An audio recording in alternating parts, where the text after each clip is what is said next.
What is up with my gang? What is up with my squad? T-gang in this thing. What's poppin' with y'all? What's up, T-gang? Welcome back to my channel. So today, I actually am very excited that I'm about to be doing this reaction. I didn't even plan to do this reaction. I love XXXTENTACION.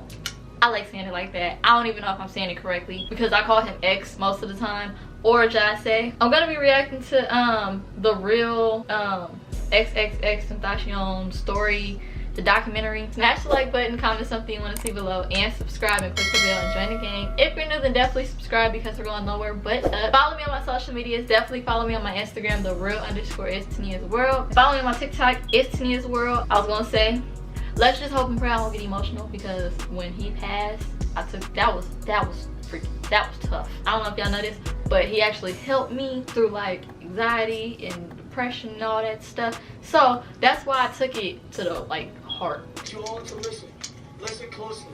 Life is based off of decisions. Y'all, this is gonna really irritate me. Don't cut my head off. How you deal with it. In every situation, you must keep your eyes and your mind open at all point in times. Your decisions are what pave your destiny. Fuck what anybody says about you. Fuck what anybody does to you. It's how you deal with it that matters. You are all gods of your own. You are all gods. You are all geniuses. You are all stars. You are all super fucking stars. You are all the greatest beings in the fucking planet. You just have to make the right decisions. And that's all that matters. I love you all, and thank you for having me. This is my fucking dream. I love you. I love you all. Good night. Developing right now a search for a killer in South Florida after an up-and-coming rapper is shot dead. 20-year-old Jose Onfroy, known as rapper XXXTENTACION, has died. Lady, I done heard people pronounce his name differently, but Tentacion, I done heard it all. Tentacion. Where did you get Tentacion?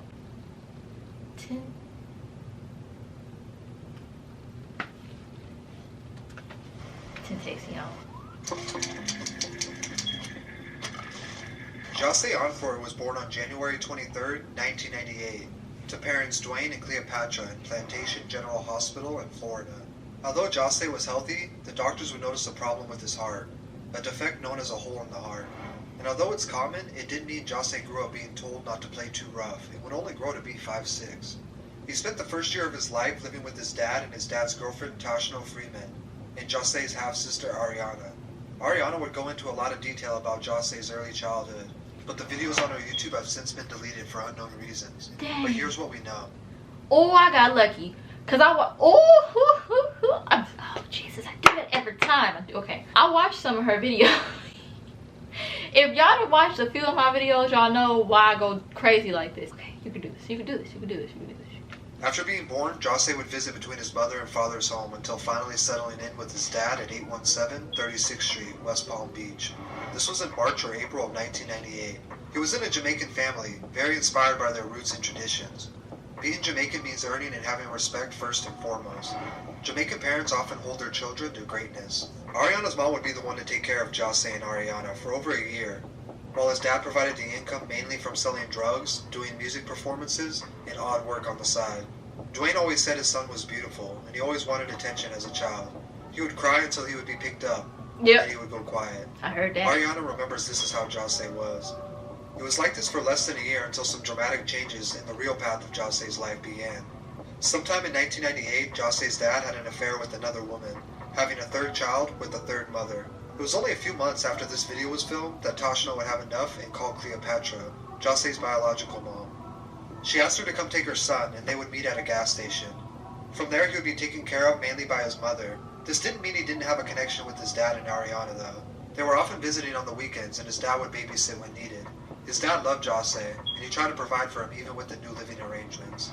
But this meant most of the time, Jose was with his mom living in Pompano Beach. She was a single working mom as a stripper and couldn't always take care of Jose. Since he demanded... Y'all, I used to say that was my mother-in-law. My mother-in-law was a stripper. She was on the pole, getting ones. Dang. I love her son. I guess I gotta love her too. I don't know. That just made me feel weird for saying that. I don't know. I love him. Jesus, man. I ain't saying nothing wrong with being a stripper, but Jesus. I ain't gonna lie, I thought about it one time. I was like, I got so fed up with work one day. And I was like, I got anxiety. And you touch me, who knows? I might flip. I don't know what's gonna happen. That's why stripping is just not in Tania's path. God made sure I had extreme anxiety. You touch me and I don't know you, and then you grab me a certain way, I might flip. I don't know, just kind of crazy. My mother-in-law was, I mean, y'all know, I meant, sorry. Y'all know where I'm coming from. She often sent him to babysitters or his grandmother Colette Jones' house. Sometimes her brother, Jocelyn's uncle, would be over days at a time, and he'd watch Jocelyn. When he needed attention most growing up in his adolescent life, Cleopatra often had different guys over and gave little to no attention to Jocelyn for how much he needed. Although she took care of him the best she could, she was having internal problems of her own, with Dwayne leaving, being stressed with relationships, and taking care of Jocelyn. He never blamed her. He loved her his whole life with deep respect and admiration. In elementary, his mom made sure money came first, and always took care of that for Jocelyn. As long as he had clothes, food, and a place to stay, she thought she was providing the love and attention he needed. He was mostly the outcast kid because of this, but he had some friends, just different from other kids. He was either respected or feared. Everyone knew Jocelyn didn't like bullies, and he would stand up to them, even if it was for other people. He wasn't afraid to be himself. However, sometime in 2004-2005, when he was 6 or 7 years old, two significant events that shaped Jocelyn's future for the worse would happen. Although Jocelyn and his uncle were around each other often, it wasn't always a good thing. His uncle was known to suffer from depression and have outbursts. Sometimes during these outbursts, he would take it out on young Jocelyn, and he would get physical with him. Jocelyn being young, he didn't understand at the time why this was happening. One day while he was at school, his uncle would have an outburst, but this time nobody was around to witness it. Unfortunately, he would take it out on himself.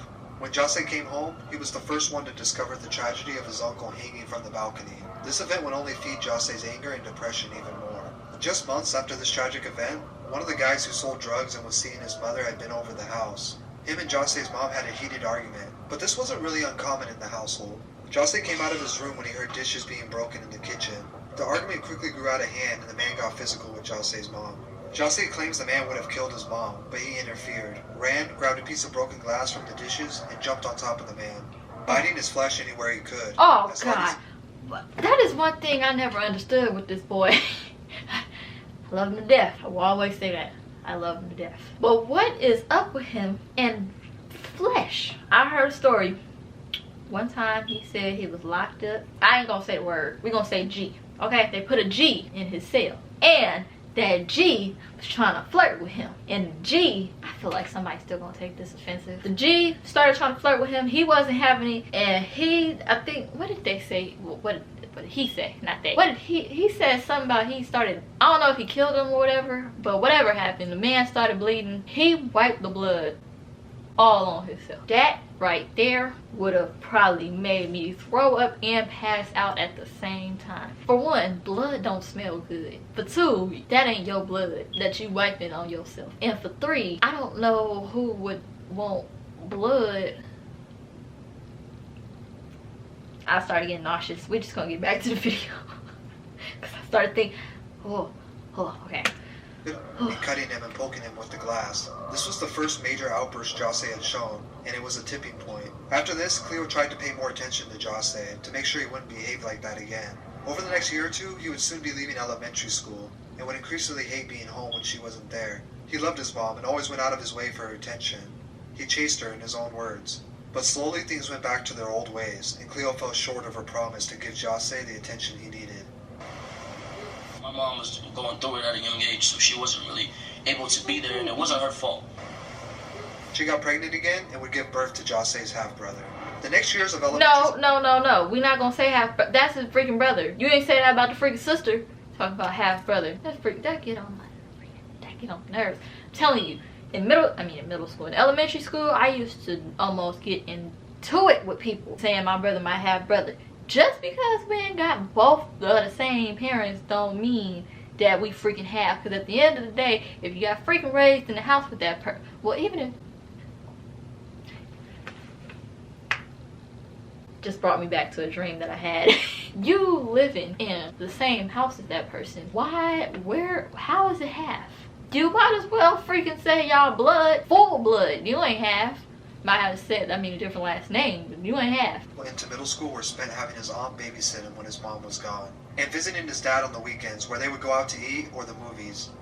His father was pretty active in his life until this point, but he ran into trouble with the law in January of 2008. Josse's dad had met a man who wanted to buy marijuana in bulk. It was later revealed that the man was an undercover DEA agent. They agreed to sell 800 pounds of marijuana, with Dwayne making the connection along with a few others. A full surveillance team had an investigation and seized over 500 pounds of marijuana. He was arrested with 7 others and held in jail for 2 months before being indicted on March of 2008.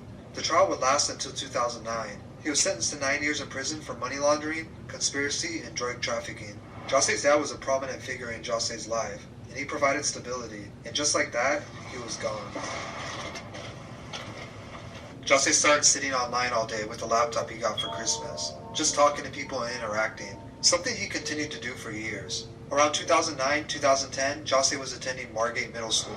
It wasn't the best school, but it was the perfect fuel for his rage built up. When he wasn't playing PlayStation or Xbox to distract him from the evil shit in the world, he was getting into fights. Bro, I've been fighting since I was a kid.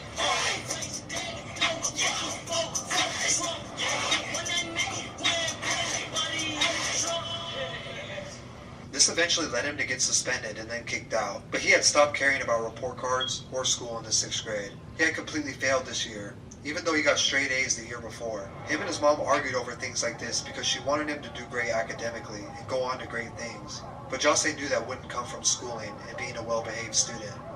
Josse is who he is because of being himself, and his mom didn't understand that part of him. He changed dramatically from 2010 to 2011. He changed his style and his clothes to something more similar that he liked. This was the beginning of a transformation from pretty boy to something unique that represented him better. After he was held back and eventually expelled from Margate, he transferred to Lauder Lakes Middle School in the 7th grade. He really started to develop his style and taste into what he liked, Odd Future being one of his inspirations. He always had a few friends or girls talking to him. As he says, he was always friendly unless you did something to him.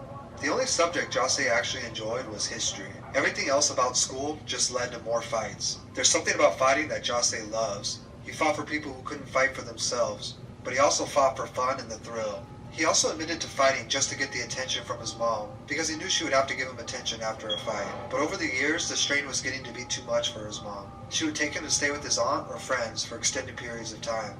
When his aunt saw that Josse was interested in music, she wanted... Look, lady, that's when you take your freaking time with this boy and freaking talk to him. You sending him freaking... They said I almost said his grandma, because I could have sworn he lived with his grandma. You freaking sending him to live with his aunt and his freaking friends and stuff. That's when they taking your time and your freaking parenthood away from you. God must have knew not to give me no parents like that, because it wouldn't have worked. It wouldn't work. You gonna send me to go live with somebody else and then still want the respect of a parent? What? You tripping. God must have knew not to put me in that situation. to perform in the church choir. But at one of the recitals, once again, he fought one of the band members who Josse said kept bugging him. He even beat another kid with drumsticks. His outbursts were taking a toll on everyone around him, especially his mom. I ain't gonna lie, that sounds like that would hurt. When he was finishing 8th grade and going on to high school, his mom would officially kick him out, but still try to be part of his life. He was drifting homeless and talks of this time as feeling lost. Josse ended up living with his grandmother, Colette Jones, who took care of him the best she could. I know I got it correct. She lived in the Isles of Inverary, a gated community popular for drug dealing and gang activity. He met kids in the neighborhood who were older, but he was just about to be a freshman. He was bouncing back and forth between staying at his grandma's and some of his friends' houses he had met in the community. His grandma was very religious. She would wake him up for church on Sunday mornings. She had a curfew for him, and if he wasn't home, the door would be locked. He avoided staying there as much as he could, and preferred to stay at other friends' houses in the complex. He got into selling weed and taking drugs. He was feeling extremely suicidal. Weed would make him paranoid, so he did drugs like Xanax and Vicodin to numb himself. Most of these nights for Josse was spent just finding a... He ain't the first person that done said weed make him paranoid. That's why I don't touch it. He's freaking popping Xanax and stuff. To sleep, trying to forget the world's problems for a night. But these problems would be small compared to what was coming. Please enter your jail number at the top. Please clearly state your first and last name after the tone. Josse, on for it. Thank you for using Global Tail Link. Your call is being processed. In late 2012, when Jose was 14, he was stopped by officers one night who had found 21 grams of weed on him. He was indicted and shortly after charged with the felony. As a youth, Jose was sentenced to 1 month in juvenile detention and a mandatory 6 months in a behavioral correction facility. Jose turned 15, finished his sentence, and was released. Within a month, he would be arrested again for breaking into a home with several others to steal laptops. It's unclear what he was charged with, as Florida's sunshine laws prevent juvenile records from showing personal information. What we do know is he spent some time in jail again. This is where he would meet Stokely.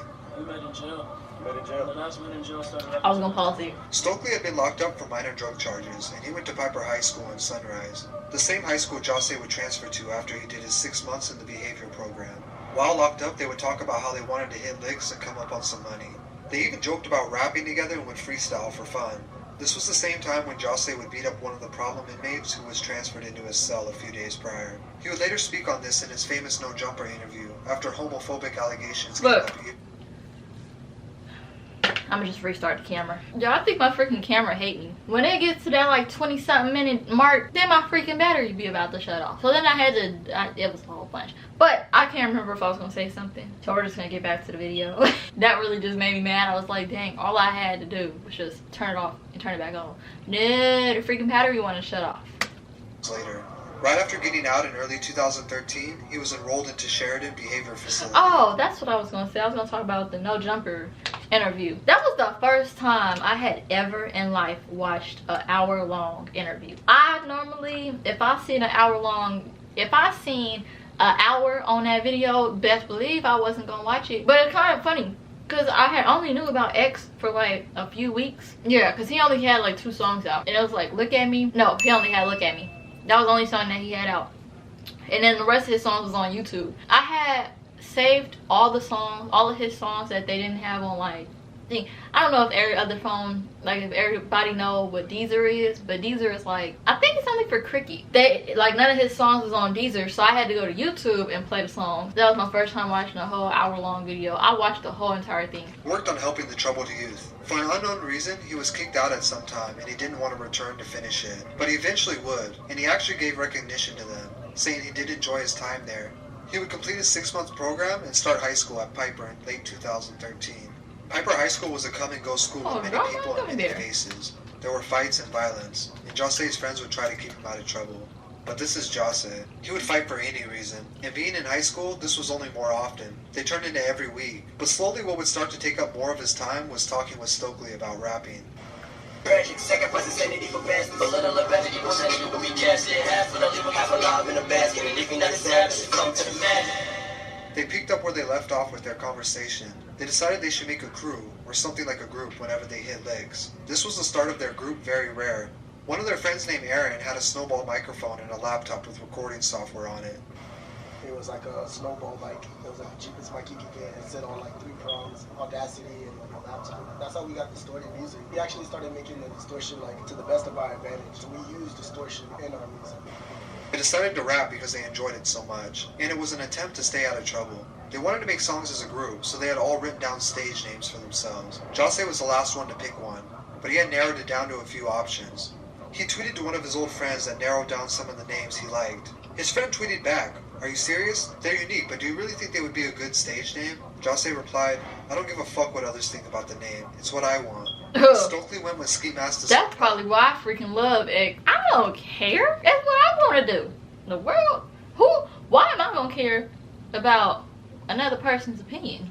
Because at the end of the day, that person could be here one day, and then we not cool the next day. There you go. You done went off their opinion. Now that they not here, what's going to happen next? You better go off what you freaking want. Are you sure? Boy, because as soon as he said that, well, whoever the friend was that he was tweeting, I thought the same thing before I had even seen his ex tweet. Boy, what you talking about? And Jose would go by Master Splinter, but shortly after changed it to XXXTENTACION. God, X was the only unknown numeral that he didn't know at the time, and Tentacion was temptation. Together they made Unknown Temptation. Oh God, he needs Although to they were say still X. up to no good after school, they really started to consider music as a way out. The group started writing their first songs and would record them whenever and wherever they could. One of their first songs together as a group was Palm Trees. The reason the vocals are so quiet in the song is because they all ditched class and went to the computer lab to record it. X went online and created a new SoundCloud account and uploaded this song. Palm Trees was the first song he was featured on, but his first ever solo song was named News/Vlog, and it recently resurfaced on the internet. After Palm Trees, X began taking music more seriously. He started learning how to use music production software like Audacity and FL Studio. Slowly, he put together a few more tracks. X's friend Mitch Feck helped him transfer the songs from SoundCloud and organize them onto an EP that was released on DatPiff as Ice Hotel. X often got inspired from Japanese animation, and he would carry this aesthetic in almost every aspect for years to come. X began having conversations with the Very Rare group, asking them how serious they were about this rap shit. He wanted to make sure everyone around him wanted it as bad as him. He continued to slowly release music on SoundCloud, but would often later take it down, like his The Fall EP that was released at the end of 2014. X began recruiting new members to the group, but unfortunately the group's friendship began to strain. X and a group member named Nyora would get into a fight, and X and Ski Mask would leave the group to form a new one. As of right now, nobody's in Very Rare except me. Deadass. They named it Members Only. At first the group only consisted of X and Ski Mask, followed by Absent Will, who became X's first manager. In 2015 they dropped their first tape, Members Only Volume 1. It consisted of songs exclusively by X, Ski, or the both of them. The songs all had a dark and gothic feel. X was starting to find his avenue of music, and he ran with it. Shortly after the tape dropped, they started planning their next one. This time hoping to find more members to feature on the songs. They began recruiting rappers from their local hood and the South Florida hip-hop scene. José brought together a compilation of artists that is big. It's phenomenal, bro. I never seen nothing like it. As they began performing at small shows and house parties, they started to meet more people in the Broward music scene. They were finally starting to gain a small following after people heard just how different their music was compared to other music out of Florida. The unique thing about Members Only was many of them didn't rap. In fact, X never minded this. He stated as long as everyone was doing something to progress the group, whether it was booking shows, doing artwork, or even making clothes, you had a spot on the team. The group grew to a substantial size of rappers, photographers, videographers, and clothing designers. When booking shows, X often got into it with promoters when he would request 20 people on his guest list. He really wanted everyone to eat. Members Only Volume 2 came out about 6 months after Volume 1. This time the tape featured more artists like Flyboy Tarantino, Enzo, Fuck It, and even a verse from the unknown Smoke Perp. This was a really important time in X's life. He began to see how his behavior, which through his entire life stunted his growth, was finally beginning to benefit him and his crew in the form of his music. Although he was starting to see the benefits of this behavior, it didn't mean his life was any easier. In fact, he was still fighting and getting into trouble. The group was starting to get recognized as the rowdy kids who started fights. One fight in particular would be filmed and uploaded to World Star Hip Hop, giving X his very first taste of going viral. This behavior, among other things, ultimately led to him being expelled from Piper High School. Even though his SoundCloud following was still small, his Twitter had a few thousand followers as a result of the fight videos. He would try to tweet all of his followers and get to know them, networking and making new friends every day. X began to enjoy the idea of figuring out social platforms and how to utilize them to his advantage. An early example of this was him removing songs from his SoundCloud to create a sense of scarcity to his music. Almost immediately people began to search for these lost songs. X would later quote he hoped one day his lost music would be searched for and traded around like Pokemon cards. Too much of anything is a horrible thing. None of nothing. Like if you don't supply and there's a heavy demand, when you drop anything or you give out, it's gonna skyrocket. According to Google Trends, it was the summer of 2015 when his name started to circulate the most, and locals were starting to know about him.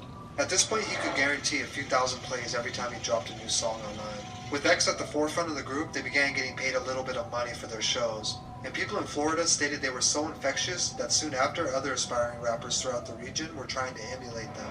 In late 2015, X and a producer named Rojas had become acquainted while sitting around Absent Will's house. Rojas was showing X a few of his beats, but X was passing on all of them.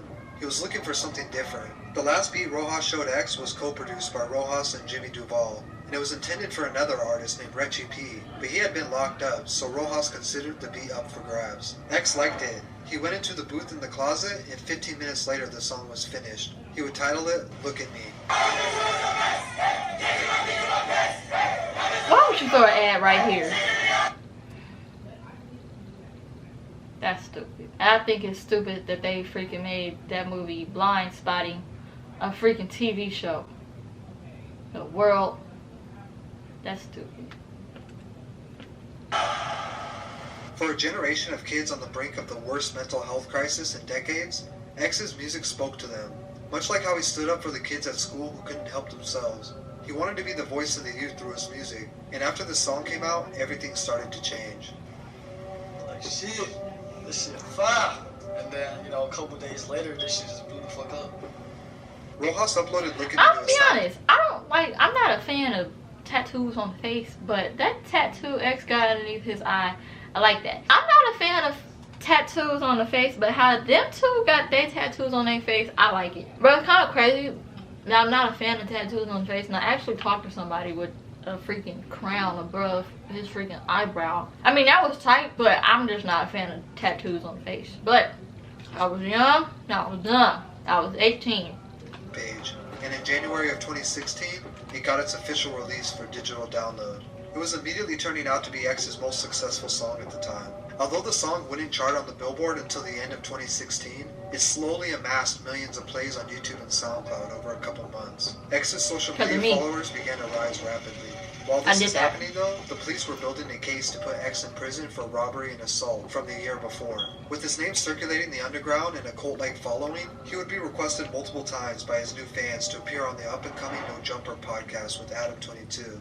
At the time, the podcast was still somewhat small, but it was catching a lot of attention for its underground artist interviews. X's interview would be a groundbreaking moment in his career, but some of the comments he made would later on come back to cause controversy. This is around the time he was dating a girl named Geneva, and they would quickly move in together. He states the relationship was perfect at first, but he admits this was a bad time in his life where he felt insecure and alone. Although things would quickly go bad in their relationship, he states she was always there for him through a tough part of his life. I lived with my ex for almost a year. I was literally going insane, and she was my safe haven. Like, I would go to her. She was what I wanted. She was everything for me. Shortly after, X was booked for his 2015 robbery and assault charges. He was held at Broward Regional Detention Center in Fort Lauderdale. He would be held for a few months before agreeing to house arrest. Look, I look like a sideboard, dog. Get off my leg! Upon release, issues with his girlfriend Geneva would get worse after she admitted to sleeping with another man while he was away. These events would later form the allegation. It makes sense now. He was crazy before that happened. Let me tell you, let me find out. I go away and you cheat on me? You might want to text that to me, because if you tell me to my face and there's knives or something around, your family ain't gonna be able to find your body parts. I'm just saying. One of your freaking body parts might be all the way in the West Coast. Another part might be all the way in the East Coast. The other part might not even be in the United States. Well, he must have handled it very well, because I would have been locked up for life. But another man, though, the disrespect, you're just nasty. Of domestic violence between the two. In October, he would be arrested once again for these allegations, and he would plead not guilty, but was still held for violating his house arrest. He would stay locked up for over 6 months. While behind bars, a combination of the allegations against him, along with the start of a beef with rapper Drake, would inevitably bring his name in front of a whole new audience. After Drake released a song titled KMT in early 2017, fans immediately noticed it carried a very similar cadence to X's Look at Me. Oh God. The only reason why I don't want this freaking song to play is because this is Drake. And Drake do light-skinned people things, which irritates me. And I'm light-skinned. This is why he irritates me. If you don't know what a light-skinned movie is, just look at Drake. He do light-skinned stuff. I'm not playing the song, you see? But he the type to freaking send his people to get my freaking video blocked with his little light-skinned self. After word spread online of the similarities, people began to check out X's music, and Look at Me began to chart on the Thank God it didn't play that long. Unfortunately, he would have to hear about this from behind bars. He later pleaded no contest and was released. Wasting no time, he began doing interviews and capitalizing off of his beef with Drake. With all eyes on him, he started to work on his debut mixtape, Revenge, which would mostly just be a collection of re-released songs. The tape would peak at number 44, and in June, Members Only Volume 3 dropped. He spent most of 2017 releasing music and capitalizing off of the attention he was getting. His charges were still pending from his ex-girlfriend, but the trial kept getting pushed back. After dropping his debut album 17, he had gained a mass following and was breaking out of being considered underground. The album gave fans a real insight to his mind and his struggles. His message was received by fans that they were not alone in this battle. The album shut down all talks of X being a one-hit wonder, and other major artists began to co-sign X and recognize his wide range of talent. He was being considered the voice of the new generation of kids. Oh my God, and he began to make efforts at what looked like change for the better. eat my gummy bears and learn about my baby. That's all. But you want to throw a freaking ad in there. So I'm trying my best to escape that realm of mind and that realm of thought in order to evolve into not only a teacher, but just someone to motivate the youth and to push the youth in a positive direction. I know how it feels to be around people and feel alone. Like, I'll be around a million people and I'll like still feel alone. He would take the 10th and final spot of the 2017 Well, shoot. I think almost anybody. Y'all tell me why anime and Playboy Cardi look alike. That's creepy. But what I was gonna say, if you mentally not where like other people are mentally, you're gonna feel alone. Which was a fan-voted spot where he would win by a long shot. In October, he would eke a record deal worth well over $6 million with Capitol Records. But shortly after, he would go online to tell people he wasn't releasing any more music. He said, "I'm tired of being mentally abused for trying to help people. I'm tired of the hate. I'm done." While this is going on, he would donate $100,000 to domestic violence prevention programs, as well as plan to host an anti-rape event in Miami. In December, A Christmas Carol EP dropped. That's my his team would also song. submit documents signed by his ex-girlfriend that stated she wanted to drop all charges against X. But this request was denied, and he was booked for 7 new charges, including witness tampering, stating they believed he coerced her into signing the papers. He was released 5 days later and put on house arrest until his trial. He was allowed to go to the local studio during this time because of his obligations to his record label. He continued to strive for a more positive life. He would often go live to speak to his fans and try to leave them with positive messages. I'm just waiting for them to take the ankle monitor off. They said they were only going to keep me on the ankle monitor for like 2 months. But I'm not supposed to be on the ankle monitor much longer. Like I said, if you guys ever want to speak, or if there's ever anything that you want to say to me, or even just to vent, my Instagram DMs or my Twitter DMs. He launched his YouTube channel and began vlogging and connecting with fans through it. He also started his Helping Hands Challenge, where he would go to different schools and donate items, speaking to the kids about their future. He released his song Hope, which was dedicated to the school shooting survivors, and sent his condolences. He began recording music for his second album. The album was released on March 25th, 2018, and it was titled ? XXXTENTACION would make SoundCloud rap history, as his album debuted at #1 on the charts. His single Sad reached #7, giving him his first ever top 10 song. Y'all don't know how long it took me to watch this clip right here. I still have no idea. I seen the picture of him in the car during this event, this whole day right here, and it kind of messed me up once again. I have never taken a rapper's death so hard.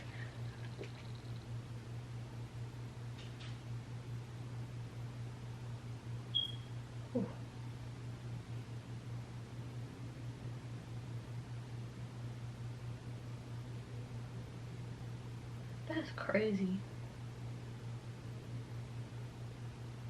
And it took me a minute to watch that video. I didn't watch it until like 2 days later, which is shocking. Oh, dude, you can still talk. What?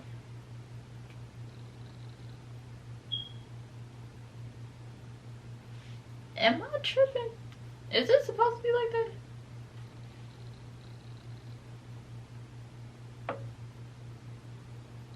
What just happened to the sound?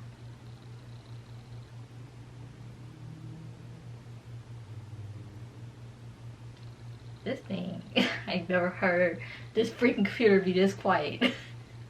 Ever.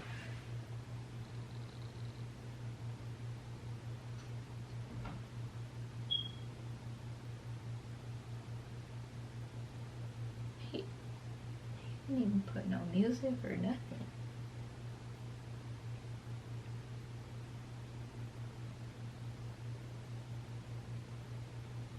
Well, I guess, wow. I listen to a lot of Florida rappers, and my brother always say that I'm a Florida baby because I listen to so many Florida rappers. Like Tokyo Jets is from Jacksonville, X is from Plantation. I can't remember where Melly's from, but I know he's from Florida too. I think out of those 3, X would probably be the first one, just because I told y'all he helped me do a lot. But smash the like button, comment something you want to see below. Comment if they have another documentary, because I only seen one. And subscribe and click the bell and join the gang. If you're new, then definitely subscribe because we're going nowhere but up. Follow me on my social medias. Definitely follow me on my Instagram, _is_Tania's_world, and follow me on my TikTok, is_Tania's_world. Told y'all I'm gonna try and get some TikToks out for you guys, even though I have no idea what sounds I'm gonna do. Like normally I set stuff up to where I know which TikTok I'm gonna do, but I have no idea. But I do want to do TikToks for you guys. Till next time, members, T gang or no gang, we out.